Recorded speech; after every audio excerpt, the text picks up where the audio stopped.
Tony Furtado in the Bing Lounge. How's it going? Great to have you here. It's going pretty good. It's good to be home right now. Yeah, been out on the road a lot. Yeah, doing that thing. Yeah, this whole year has been kind of a lot of busy road work. Yeah. You know. Laying down the stuff for other people outside of Portland. Exactly. Yeah. You're such a man for all seasons in your music. On your latest album, Golden, it's like a buffet. It's like a feast. It's a Thanksgiving feast. It's a Thanksgiving feast. It is, and just in terms of the genres of you do it all, the indie style, the Celtic, the folky rock, the full-on. It's a mishmash. It's a mishmash, a an delicious Americana stew. Yeah, and you do it so well. What's your favorite thing to noodle, when you're just kicking back? The favorite thing to noodle, instrument-wise, or not noodles, but musical note noodle. I mean, I always love playing the banjo. That's if there's a go-to instrument for me, it's the banjo. I'll just grab the banjo and sit there and noodle. Actually, it's funny. That was my nickname when I first was in the got hired as a sideman for this woman, Lori Lewis, who's out of the Bay Area, folk singer. This is so many years ago. I was just always noodling on the banjo, so they called me Noodles. I didn't know that. That was totally random. There you go. I love that. And also to add to the man for all seasons kind of thing, I wanted to give a shout out to your sculptor. You are a sculptor? I sculpt. Yeah. And you are, getting back to the food thing, you're a connoisseur of cupcakes. Does that mean making them or eating them? That is so ridiculous, but yes, it's true. You make them? And I haven't made cupcakes since I was a kid, but there's something weird that happens to me. If I'm standing in line at some place and I see, how they usually have those little glass containers with the cupcakes in them. If I see the cupcakes, I kind of lose my train of thought. It's bizarre. I don't know what the deal is with that. Yeah. It's a childhood thing, must be. There it is. I just wanted to add that to your, CV. The explosion in Americana and banjo is just like, who doesn't have banjo in their arsenal? And I didn't bring it.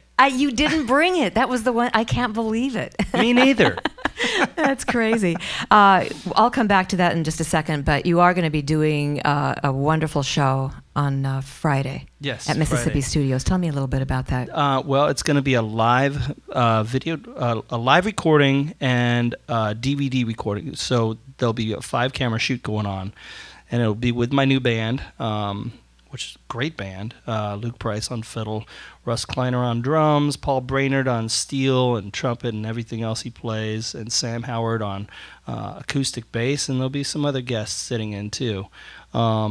But it's one of those things where you got to have a nice crowd in there and get the excitement going. I've been wanting to do that for years. I just haven't done a DVD. I've done live albums, but the DVD thing, it's like then you really get a sense of what's going on at the show, or from the stage. They're going to be like getting up in our stuff on the stage a little bit and, really getting some good views. Oh, that's such a great spot, too. Yeah, it's a really nice one. It's great. And that you mentioned something about Kickstarter, how this thing got going.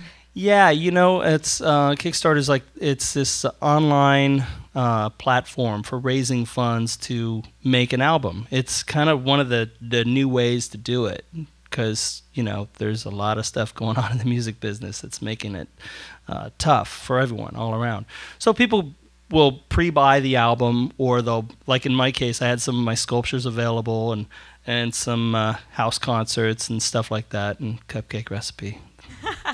And now you've got to deliver. I've got to, that cupcake recipe. I got to come up with one. Oh, man. So let's get back to that's going to be on Friday night at Mississippi Studios. Good deal. And let's get back to the banjo. You grew up. That was actually your instrument, the one that you learned. Yeah, it was my first instrument. So everything, the way that you play guitar, it's informed by the way that you play banjo. Exactly. Tell me a little bit about that picking style that you've got, because I know sometimes you wear the picks and sometimes you don't. Yeah, most of the times I wear these finger picks. I started playing banjo when I was probably about 11 or 12. There was a 6th grade report I had to do, which made me fall in love with the instrument. And so everything to me when I was a kid was, how does this relate to banjo? How does math relate to banjo? Why am I sitting here in school? How does this relate to my world with the banjo? And so there came a time when slide guitar had the same impact on me.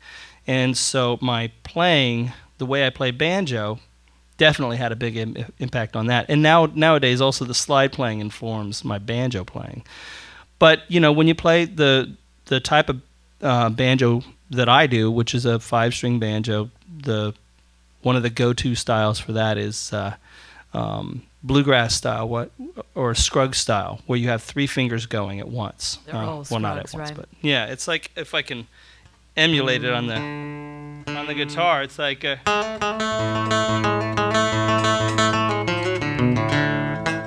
it's kind of, you got that rolling pattern going.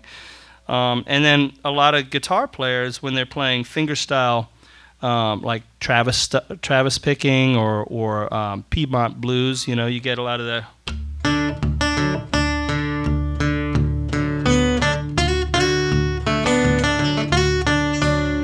And then when I play, something weird just kind of happens, and I don't know how to explain it much more than that.